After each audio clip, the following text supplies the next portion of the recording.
Shalom saudara yang dikasihi Tuhan, haleluya. Kita bersyukur sudah memasuki hari Selasa 17 September 2024. Kita selalu bersyukur untuk pemeliharaan Tuhan tentunya.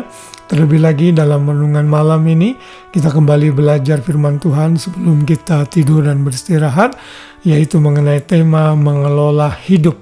Tuhan memberikan kita hidup dan itu adalah kesempatan yang mesti kita gunakan dengan sebaik-baiknya. Hidup yang kita miliki setiap jam, menit, atau detik yang kita nikmati harus kita kelola dengan demikian. Karena kita tidak bisa mengambil kembali waktu yang sudah hilang. Karena itu apa yang akan kita lalui di hari-hari ke depan harus kita kelola dengan sebaik-baiknya. Sehingga kita diperhitungkan menjadi pribadi yang bertanggung jawab di hadapan Tuhan untuk hidup yang Tuhan sudah berikan kepada kita. Dan hari ini kita akan belajar dengan satu judul yang sangat penting yang sudah seringkali kita dengar, namun seringkali juga kita gagal, yaitu bagaimana kita bisa hidup dalam ucapan syukur. Kita sama-sama membaca di dalam Efesus 5 ayat yang ke-20 yang berkata demikian, "Ucaplah syukur senantiasa atas segala sesuatu dalam nama Tuhan kita, Yesus Kristus, kepada Allah dan Bapa kita." Ini ayat yang kembali mengingatkan kita agar kita mengucap syukur. Seberapa seringkah kita mengucap syukur? Ayat ini mengatakan senantiasa. Saya yakin saudara tahu maksud dari arti kata senantiasa, artinya selalu, tidak pernah berhenti. Saudara senantiasa hidup dalam ucapan syukur. Mengucap syukur akan mengubah perspektif kita akan banyak hal. Mengucap syukur berarti mengembalikan pujian dan penyembahan kepada Tuhan yang sudah memelihara kita. Dan kalau saudara membaca ayat-ayat sebelumnya, ucapan syukur ini adalah salah satu tanda orang yang dipenuhi oleh Roh Kudus. Khususnya dalam ayat 18 dan 19 di sana dinyatakan. Jadi kalau saudara hidup penuh dengan Roh Kudus, salah satu ciri yang keluar dalam diri saudara adalah saudara akan hidup dengan penuh ucapan syukur kepada Tuhan. Orang Israel di Perjanjian Lama seringkali gagal dalam hal ini. Mereka yang sudah dibawa dari perbudakan di Mesir, masuk menuju tanah Kanaan, lalu mereka berada di padang gurun dalam perjalanan, mereka seringkali bersungut-sungut kepada Tuhan. Mereka tidak punya makanan, Tuhan kasih makan mana, mereka komplain karena bosan makan mana, lalu Tuhan kasih burung puyuh sehingga banyak dari mereka juga mati. Dalam perjalanan tidak ada air, mereka bersungut-sungut lagi, demikian seterusnya. Tuhan sangat tidak suka dengan orang yang sering komplain dan bersungut-sungut. Ada begitu banyak alasan untuk kita bisa mengucap syukur.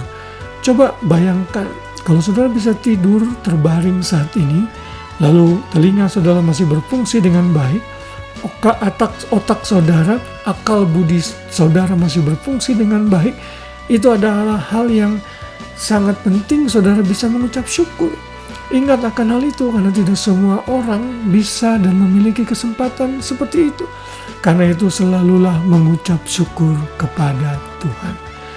Ayat yang lain dikatakan dalam Kolose 3:17, "Dan segala sesuatu yang kamu lakukan dengan perkataan dan perbuatan, lakukanlah semuanya itu dalam nama Tuhan Yesus sambil mengucap syukur oleh Dia kepada Allah Bapa kita."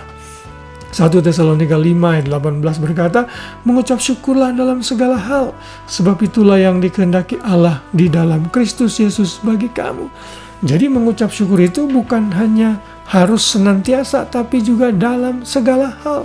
Artinya dalam keadaan yang baik maupun yang tidak baik, dalam kondisi yang menyakitkan atau menyenangkan, kita semua dituntut oleh Tuhan dan diperintahkan oleh Tuhan untuk terus mengucap syukur kepadanya. Saat kita mengucap syukur berarti kita menaikkan pujian, "Tuhan, terima kasih Engkau baik." Sekalipun mungkin ada banyak hal yang masih belum sempurna terjadi dalam hidup kita, tetapi kita mau belajar mengucap syukur dan berterima kasih kepada Tuhan. Mahatma Gandhi, tokoh terkenal dari India, pernah berkata, suatu hari dia jalan ke suatu tempat dan dia dirampok, saudara.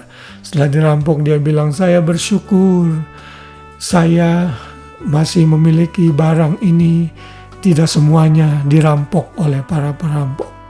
Dia bilang, saya bersyukur saya tidak dibunuh oleh perampok itu, saya masih diberikan kesempatan untuk hidup. Lalu dia bilang lagi, saya juga bersyukur bukan saya yang merampok, tapi saya yang dirampok, tidak apa-apa.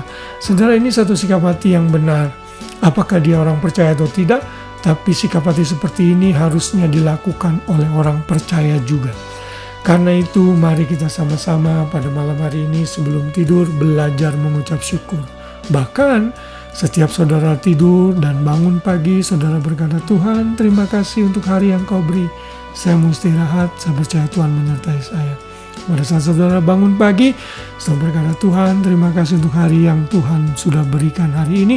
Dan saya mau memulai hari dan aktivitas saya bersama Tuhan. Saya mengucap syukur untuk kesehatan, untuk keluarga, untuk semua yang Tuhan sudah berikan. Kalau saudara sebut satu-satu, saudara tidak akan ada habis-habisnya listnya. Karena itu mari kita jangan bersungut-sungut, tetapi bersyukur untuk semua yang Tuhan sudah berikan dalam kehidupan kita.